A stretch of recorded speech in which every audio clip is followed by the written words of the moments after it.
Hello student, myself Kinjal Mistry. I am lecturer in Computer Department of UPMB Polytechnic. Today we learn introduction of algorithm and key features of algorithm of unit number 1, basic concept of data structure. From subject name is data structure and whose subject code is 3330704 in Diploma Computer Engineering course. In this video lecture, we learn the following topic. Now first we learn introduction of algorithm. Then second topic, notation using algorithm. Then third topic, key features of an algorithm. And then last topic we learn different analysis term of algorithm. Now first, what is algorithm? And introduction of algorithm. Algorithm is a step-wise solution to a problem. Algorithm છે step-wise solution છે દરેક problem અથવા તો દરેક પ્રોગ્રામનું. આપણો algorithm એવો હોવો જોઈએ કે દરેક પ્રોગ્રામિંગ લેંગ્વેજમાં હું એને કન્વર્ટ કરી શકું. Algorithm is a finite set of instruction that is followed to the particular task, which define a set of instruction to be executed in certain order to get the desired output. અલ્ગોરિધમના જે instruction છે એવા હોવા જોઈએ કે 1 by 1 programming ઇન્સ્ટ્રક્શનમાં convert થઈ 1 by 1 A run કરીને output આપણને provide કરતા હોવા જોઈએ. Algorithm are generally created independent of underlying language. Example, an algorithm can be implemented in more than one programming language. જે બી આપણે અલ્ગોરિધમ બનાવીએ છીએ એવો હોવો જોઈએ હું દરેક લેંગ્વેજમાં એનો પ્રોગ્રામને બનાવી શકું. Now, notation using algorithm. Now first, name of algorithm. Every algorithm is given an identified name, write in capital letter. સૌથી પહેલા દરેક અલ્ગોરિધમને નામ આપવું પડે છે જે ઓલવેઝ કેપિટલ લેટરમાં જ લખવામાં આવે છે. Like example, algorithm to find sum of two integer number, or also we write algorithm dot addition comma a comma b. આ બે રીતમાંથી કોઈ પણ રીતે આપણે અલ્ગોરિધમનું રીડિંગ આપી શકીએ છીએ. Then step. The actual algorithm is made up of a sequence of number of steps. જે actual algorithm જે આપણે બનાવીએ છીએ એ always step wise, number wise હોવા જોઈએ. Like step 1, step 2, step 3, etc. Each beginning with a phase unclosed in a square bracket which give description of that step. અને જે બી આપણે સ્ટેપ લખીએ છીએ જેમ કે step 1 તો એની જે ઇન્સ્ટ્રક્શન છે એ ઓલવેઝ સ્ક્વેર બ્રેકેટની અંદર લખવી પડે છે. Now, like an example, step number 1, initialization, and step number 5, finish. Now third, notation is assignment statement. The assignment statement is indicated by a placing an arrow between the right hand side of the statement and the variable receiving the value.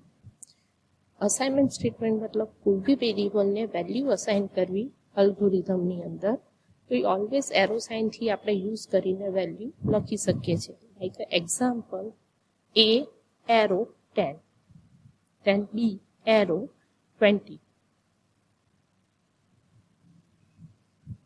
Now fourth notation is if statement. It has two forms. If statement ના બે form છે. First, if condition means simple if, and second છે if condition then else, if else statement. આ રીતે આપણે લખી શકીએ છીએ. Then now 5, case statement. The case statement is used for multiple choice type solution. The general case statement are case statement છે કશું જ નથી, C લેંગ્વેજની સ્વિચ કેસ છે જેને અલ્ગોરિધમની અંદર મારે લખવું હોય કેસ સ્ટેટમેન્ટને તો નીચે પ્રમાણે લખવામાં આવે છે.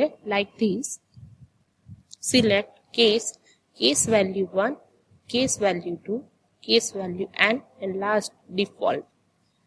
Then sixth notation, repeat statement. તો repeat statement ની અંદર આપણે different type ની looping use કરી શકીએ છીએ like while, for loop, do while loop. Now example, first repeat while condition then એની પછી આ લૂપિંગ છે એ ક્યાં સુધી રિપીટ થાય છે એ સ્ટેપ કરીને સ્ટેપનો નંબર લખવાનું હોય છે. Like this example, like repeat while then condition is step number 3. Then second, repeat through step number of variable name 1, 2, n for loop. આ રીતે બી આપણે લૂપિંગ આપી શકીએ છીએ અલ્ગોરિધમને લખવામાં. Then 7, go to statement. The go to statement is unconditional transfer of control to the step referred through. Go to step n will case transfer of control to step n. Go to statement, suppose કોઈ મારે અલ્ગોરિધમનો અમુક portion coding છે એ repeat કરાવવું છે તો અલ્ગોરિધમમાં go to step આપણે યુઝ કરી શકીએ છીએ. એને લખવામાં કેવી રીતે આવે છે, go to then step number n, મતલબ સ્ટેપ નંબરનું નામ, જે સ્ટેપ ઉપર તમારે રિપીટ કરાવવું હોય. Then last notation is exit statement. The exit statement is used to terminate an algorithm.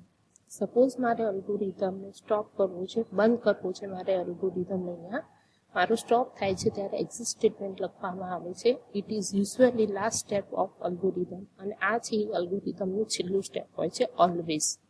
It is also used in situation where we wish to terminate in middle step the exit if condition. Suppose આપણા અલ્ગોરિધમમાં કોઈ વાર એવું બી બની શકે છે કે વચ્ચે કોઈ કોડિંગ પછી બી આપણે ટર્મિનેશન પોઈન્ટ મૂકવો હોય અથવા તો ઇફ કન્ડિશન પછી ટર્મિનેટ પોઈન્ટ મૂકવો છે તો બી આપણે આના યુઝ કરી શકીએ છીએ. Like example of step number 7, then curly બ્રેકેટની અંદર આપણે મેસેજ આપીશું finish and then write exit.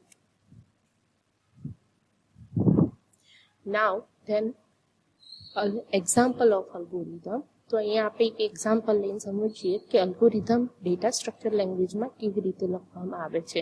તો અહીંયા મારો અલ્ગોરિધમનો એમ છે, write an algorithm to find sum of two integer numbers. બે ઇન્ટીજર નંબરનું એડિશન કરવા વાળો એક સિમ્પલ એક અલ્ગોરિધમ આપણે બનાવીએ ડેટા સ્ટ્રક્ચરની લેંગ્વેજની અંદર. તો સૌથી પહેલા આપણે અલ્ગોરિધમનું નામ આપીશું. ધેન મેં નામ આપ્યું છે બે રીતે.